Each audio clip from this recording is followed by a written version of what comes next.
My name is Andre Miller, and this is Charles Clinton, and this was our third edition of Opinions I Like. Right now we're going to be doing top 5 superhero movies of all time in honor of Man of Steel, about to come out right now around June 14th. You looking forward to that movie? I am very much looking forward to it. Christopher Nolan's the producer, Zack Snyder's the director, Henry Cavill plays Superman. It looks like it's going to be a very good movie. Michael Shannon plays Zod, a character that we have not seen since 1980. Right. And I really want to see how they handle both the character of Zod and the character of Superman in this one. Now, do you think it's going to be better than Superman Begins? Superman Returns. Superman Returns. Superman Returns. I expect it to be better than Superman Returns because I don't think that was a very well done film. Okay. I think that it tried too hard to just reinvent what Richard Donner had done with the first Superman movie and a half. Yeah, I'm looking forward to it because as a child, I remember going to see Superman, the Richard Donner movie, and I was overwhelmed. I really did enjoy that movie, and I want to see something up to date. You know, with the CGI that's going on right now, I think they can make a very superb movie. But I want to see it done. I don't want to see anything that doesn't look good, you know, based on the technology that's out. So I am looking forward to it completely. Yes, and hopefully we will see something that is amazing and spectacular as the first 2 Superman films. Now we're going to get into our honorable mentions, and to start off, I'm going to talk about Superman 2 from 1980, directed by Richard Donner and Richard Lester. Now, this movie did not crack my top 5 for the simple fact that they were shooting Superman 1 and 2 simultaneously, and when they went to finish the first movie and release it, they stopped before they finished the second movie. And there were several scenes that still had to be shot. And when they came back to shoot the second film, they had fired Richard Donner. And had they not done that, I might put Superman 2 in my top 5, but they did not do that. And it was because the Salkinds, the executive producers of the film, wanted to make it a more campy movie. They wanted to have that in there, and so they hired Richard Lester, the director of Hard Day's Night and Help with the Beatles in the mid-60s. And it just, it led to a conflicting tone in the movie. And other than that, though, I absolutely love it. Terrence Stamp, kneel before Zod. It's just amazing. It's iconic. You can't really go wrong with that villain. And for that time period, in an era where superheroes were still considered to be very camp, I think that they did a great job. My second honorable mention is Captain America, which came out in 2011 as a prequel to the Avengers movie that would come out in 2012, directed by Joss Whedon. Now, I have this movie and not the Avengers on there because I love what Joe Johnston did to make that movie. And Joe Johnston is a very underrated director. He made a movie in the early 90s called The Rocketeer for Disney. And it was a period piece. It was set in the late 30s, early 40s, with Timothy Dalton as the villain and Paul Sorvino as a mob boss. And Paul Sorvino was in his first major role after he'd finished Goodfellas. And this was also, I think, one of Timothy Dalton's first major movies after he stopped being James Bond. So I thought that The Rocketeer is a very unappreciated film because Disney just completely dropped the ball with marketing it. And when Joe Johnston got the chance to make this movie, he got a second chance to make a period superhero piece, and he just did an amazing job with it. Chris Evans as Captain America, he made it believable, which is difficult to do with these period science fiction pieces and all this steampunk stuff. It's difficult to make it believable a lot of the time, but they did that, and I tip my hat to them for doing that. Well, you know what? I do agree with you with that Captain America movie, and I agree with you a little bit about the Superman 2. However, I chose Superman 1 as one of my honorable mention movies. And I was going to say, do we have the same mothers? Because we have almost the same honorable mention movies, and we can't agree on anything. So, yes, I'll start off with Captain America. I thought Chris Evans did a wonderful job playing Captain America. I thought he was believable. And the characters that he usually plays are seedy, not so good people. You know, these are the characters that Chris Evans usually plays. But you know, in this Captain America, you liked him in this movie, Yes. and I love period pieces. That's why I liked Captain America. I felt that it was for that time, it was during World War II. Yes. You know, it was a patriotic movie. That's how they came with Captain America. They used him for propaganda. So I love the way the period piece worked for the movie, basically. And I like the end. I'm not going to tell people the end, but in the end, it kind of takes it back to modern day. So, and also with Captain America, the shield. Come on, You can't go wrong you with can't that. go wrong with the shield with the colors, the flag colors on there. Come on, man, Captain Captain America. America throws his mighty Goodness, man, shield. that was great. That was well produced, well directed. I thought the acting was superb. Tommy Lee Jones is in there also. He's Yes. oh my goodness. Hugo man. Weaving is the Red Skull. Yes, yes. So that was great. And my second one, Superman, the first Superman. I think the reason I chose this, it almost made my top 5, but the movies that I do have on my top 5 are a little bit more stronger than Superman. But it made my honorable mention because it's the starting point. It goes back, it tells the whole story about Superman. It makes you have a liking towards the characters. Christopher Reeve was brilliant as Superman. You couldn't go wrong. Margot Kidder, she played her role as Lois Lane very well. So I like the acting. That was the first time I had seen, you know, these type of stunts, this type of camera work and everything during that time. You know, I was maybe this came out in '78, so I was years old. I was alive, you know, but you know, it took me by surprise, and I would definitely put it up there during that time with Star Wars. I really would do that. I might catch a lot of flack for saying that, but that's how I feel, and I'm gonna say what I feel. Well, I don't blame you for saying that. I really like Superman from 1978, directed by Richard Donner, and that's actually my number 5 film in my top 5. Now, to me, just the way that they set it up, making it feel like one of those myths and legends movies of the 60s, or those, you know, Greek mythology movies like Jason and the Argonauts, but with better effects and just, you know, epic storytelling. And they did it without being too camp. Now, you got to remember that this is still within living memory of the Adam West 1960s Batman show. Right. And people kind of expected a lot of camp from superheroes. And the original script for the film was very campy. Donner had the whole script rewritten before he started shooting it in London. And when you mentioned Star Wars, the production designer was the same guy who did Star Wars on Superman. And he used a lot of the same concepts for that when he did Krypton. Right. And just the whole evolution from Krypton to Smallville to Metropolis, and the way Gene Hackman played Luthor, not too over the top, but not too serious at the same time. Believable threat, but at the same time, not too grim. Okay. And just the way the movie flowed. You know, it was a movie that could have been 3 hours long, but wound up being 2.5. And they did a good job with the condensed storytelling that they used for it. And to me, that film it's the standard bearer for superhero films. It's the one that got it all started. Okay.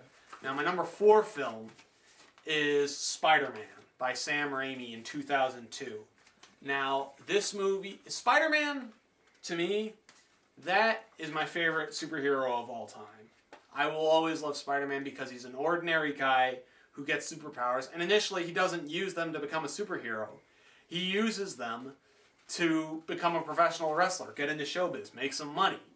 And, you know, he has the big tragedy. The death of Uncle Ben in that film is the emotional centerpiece of it.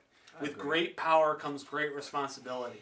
Stan Lee, I'm sure, was very proud of the way that they adapted that character for the film. And I'm sure that he had a lot of kind words for Mr. Raimi at the end of it. And Tobey Maguire, Kirsten Dunst, Willem Dafoe does an amazing job playing the Green Goblin and Norman Osborn. I did and like it's this really, and the way he plays it, it's two different people. You know, he plays this neurotic executive in Norman Osborn, and he plays this psychopathic villain in The Green Goblin. And he does it brilliantly. Great mirror acting, great mirror scenes, and great documentary cutaways by Raimi when you first meet Spider-Man as Spider-Man, the superhero. Like all these New Yorkers talking about it. Right. Nobody would have thought of that until he did it. Now, my number 3 film leading to that is Spider-Man 2, actually. I like that better because Dr. Octopus is probably my favorite Spider-Man villain because he's not a psycho. He's not trying to take over the world. He's a scientist who's trying to prove a point. He doesn't want to watch the world burn. He just wants to continue his work. His work is destructive, though, and he has to be stopped. So when it comes down to it, Spider-Man has to stop a guy that he ultimately admires. Now let me ask you: Do you want a Spider-Man outfit? Because it's all about Spider-Man for you right now. Well, it's just 4 and 3 for that one. Well, I love Spider-Man, but and Alfred Molina just did an impeccable job as Doc Ock. Possibly even better than Willem Dafoe as the Green Goblin. I've seen Alfred Molina in a lot of movies. I've watched a lot of English films. He's a great actor, and I think he's very underrated by Hollywood, in my opinion. All right. But Alfred Molina just does a great job at it, and also Kirsten Dunst and Tobey Maguire do a great job with Peter and Mary Jane. Okay. X-Men First Class is my number 2 film. Now this is going to give me a lot of flack because it's a very unconventional choice. Because in addition to going against the grain of the comic books, it went against the grain of the previous Bryan Singer movies. Okay. And to me, that doesn't bug me at all. I think the fact that they captured that James Bond type of feel and had James McAvoy playing Professor X, Michael Fassbender as Magneto as young men, and the development of their conflict and of their friendship at the same time. And the whole they do a great job working in the whole civil rights allegory, which X-Men has been doing for over 40 years, almost 50 years now, and they've been doing just they did an incredible job with it. Kevin Bacon plays a very good, believable villain as Shaw, and I also just love the fact that they didn't go overboard with the special effects. Okay. And Jennifer Lawrence as Mystique, you knew that she was going to be an A-list star when you saw her in that role. All right. Now, my number 1 film, what else could it be? It's The Dark Knight. Christopher Nolan directed it, Christian Bale as Batman, and Heath Ledger as the Joker. What more can you say? In this day and age, that is the standard bearer for superhero films. Like X-Men First Class, it didn't go overboard with the special effects. In fact, Nolan deliberately limited the amount of CGI that's used in the film. And he put Batman and the Joker and their conflict into a world that we could believe in above everything else. It was not a fairy tale fantasy world like Tim Burton would create for his Batman movie in 1989. Go easy on that. But Nolan, he believes in realism. He believes in the world that we're in. So I had to give it up to him for that movie. Okay, all right. Well, starting out, my number 5 movie was The Punisher, which came out in 2004. Tom Jane plays the lead character, Frank Castle. And Tom Jane, I mean, if you know anything about HBO series, he was in Hung, which was one of my better shows that I liked. It's not on HBO anymore, but I think it was a underrated show. But I like Tom Jane as the Punisher. One thing I did like also about this particular movie was the story. His family gets killed, and he wants to seek revenge on the people that killed his family. I like revenge movies. I love revenge movies. And the Punisher, he doesn't really have superhero powers either. He just has a crap load of guns. That's all he has, and heart, a lot of heart. He wants to get the job done. So I just felt that the Punisher was right up my alley on the way I feel about certain things as well. Now, John Travolta, he plays the antagonist, and he was psychotic in that movie. I mean, John really played that role to perfection. He was a good psychotic though, kind of eerie and dark, but I mean that fit the role. So that part of the movie was great. Also, I thought the movie was more of an adult thematic movie. There were certain scenes that you wouldn't want your kids watching. No, Okay? yeah, And definitely. so, I mean, yeah, and those are my type of superhero movies also. So that was number 5. Number 4, Vicky Vale. Vicky Vale. Batman. Oh boy, what can you say about Batman? Now you talk about standards. Jack Nicholson set the standards for playing the Joker. I mean, he did a phenomenal job playing the Joker. Very psychotic. Just a very and funny. You know what I mean? Neurotic. He was very neurotic. Yeah. He had a comedic presence playing the Joker. Also, I thought Michael Keaton was superb playing Batman. I didn't think he could pull this off either, but he had just the right of emotion to play that particular character. Mm-hmm. It gave him, I think it gave him some room to maybe, go where he wanted with that character. But he didn't do too much. It was just right. It was perfect.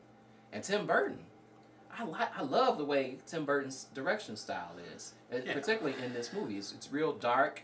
It does have its gruesome segments, a little bit, but it's just his style of direction. So I thought that made the movie that much better. And they explained everything. They explained how the Joker became the Joker. It explained the smile and everything. This town needs an enema. The certain one-liners in that movie were great. And it just started everything off, and that was really the standard for other Batman movies to come. So my third one, and hey, I'm glad y'all not seeing this live because I might get tomatoes and mud thrown at me, but it's Spawn. Now, Spawn, I believe, was an underrated superhero movie. First of all, Michael Jai White. We all know who Michael Jai White is now, hopefully. He plays Spawn, and this is when he was not really that popular, but you knew about him. He was up and coming. Now, this is a great actor. Now, remember, he played Mike Tyson and played him brilliantly as Mike Tyson. He was very good. But I like the story of Spawn as well. Just a little tidbit about the storyline. Spawn, he was a military man, slash assassin, who gets killed. The devil makes a deal with him. You can keep living if you would be able to lead my hell army. Now, the only thing that I want you to do is lead my hell army, and if you do this, I'll let you see your wife for the very last time. So he gets back on planet Earth, and he sees that things are different. He realizes that he doesn't want to be evil. He does not want to go into the world of evil. So he doesn't want to do that anymore. But a whole lot of things take place after that. And John Leguizamo plays the clown. He's supposed to be watching after Spawn, making him, stick to the plan and not deviate from the plan. Now, he was a little over the top, but I still enjoyed his character. John Leguizamo did a decent job playing that character. He's generally over the top in a lot of his films. That's how he is, though. I mean, it comes off okay. Last but not least, this was the first black superhero-based film. So, I mean, from a historic standpoint, this has to stand out. Yes, it does. And it wasn't a bad film. Okay? So, number 2 brings me to Blade. I love Wesley Snipes. He is a great actor. Again, a lot of these movies is based on the cast. Okay? Yes. A lot of the movies I don't are based blame on you the for cast. that. So, Blade, I love vampire mythology. Not all of them. No. But some, if they're done properly, yeah, then it can be I can think of a few that are not very good. Yeah, I can think of a few more, too. Yes. But I thought they chose the right person to play Blade because this guy, Wesley Snipes, has studied artistry, has been a martial artist since he was 12 years old. I'll give him some credit because he did a great job with the whole deadpan feel of the character. Yes, he did. He added a comedic presence to it also, and you know the style that Wesley Snipes has. Oh my goodness, you know you can't beat his style. He's really cool and laid back, but will still whip your behind. You know. Yes. He adds a little bit of dramatic effect to it. Very good sword play. Yes, and you know other cast members: Chris Christopherson, Stephen Dorff. Stephen Dorff does those blue commercials, the electronic cigarettes. So he's still in the game, you know. Yes. This is older, Blade is.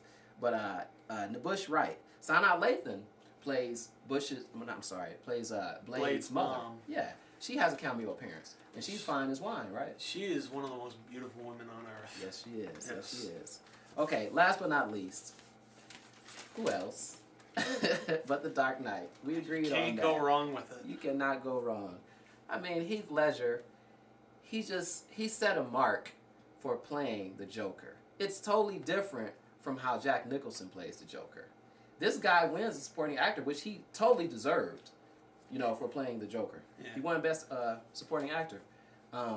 He's great as the Joker. I think this makes the film, you know, goes from good to great, really. Yeah. And then the direction, of course, of Christopher Nolan. Yes. I mean, he you know. He should have gotten nominated for Best Director. He definitely should have. Then Christian Bale, he plays Batman really well. He has a certain type of chemistry with Heath Ledger also. You know, again, the cast on this movie is very good. And like you were saying, I think Christopher Nolan didn't use the CGI to death because I think he saw what he had as far as acting was concerned, and he didn't have to do that. No. Couple points, last points. For that role that Heath Ledger played, he locked himself in a motel room for a month and really got into character. You know, he nailed it basically, but he did his research. Secondly, those the videos that he would make, that the Joker would make and send to the Gotham City, all over Gotham City, Heath Ledger pretty much directed most of those videos. And Christopher Nolan let him go at it, let him do it. And they came out looking pretty good. Wow. I mean, like, yeah, the padded cell treatment, I didn't know about that, but I did hear something about him directing those videos where he does with the TV stations. He did a, and that's the main trope of the character from the comic books and the TV shows. Right. He always does that. Yeah, it's a sad thing that Heath Ledger, you know, the way he died. But if you want to go out with your last movie, this was the one. That was the film to go out on. Yes, Definitely. it was. So that pretty much concludes our show, the third edition. Now, if you have any opinions or anything, you can go to fourthkey.com, or you can go to the email address, fourthkey@yahoo.com. We also have a Twitter account, @fourthkey. Is there anything that you'd like to put in there? We probably will be shooting another show at some point, and the two shows that we're going to be doing next are going to be top 5 debut rap albums. Ooh, that's the way to go. And then we're also going to do top 5 Major League Baseball pitchers of all time. Yes. Or actually really just top 5 baseball pitchers of all time. Oh yeah, I'm going to love that one too. This is going to be interesting. You're going to want to stick around for that one. Varying opinions. Indeed. Yes, on all subjects. So we will see you guys later. And, you know, like I said, if you want to get back in contact with us, use our tweets, our email, Twitter, and email. fourthkey.com. Yes. So, thank you, and that's all. Bye-bye, folks.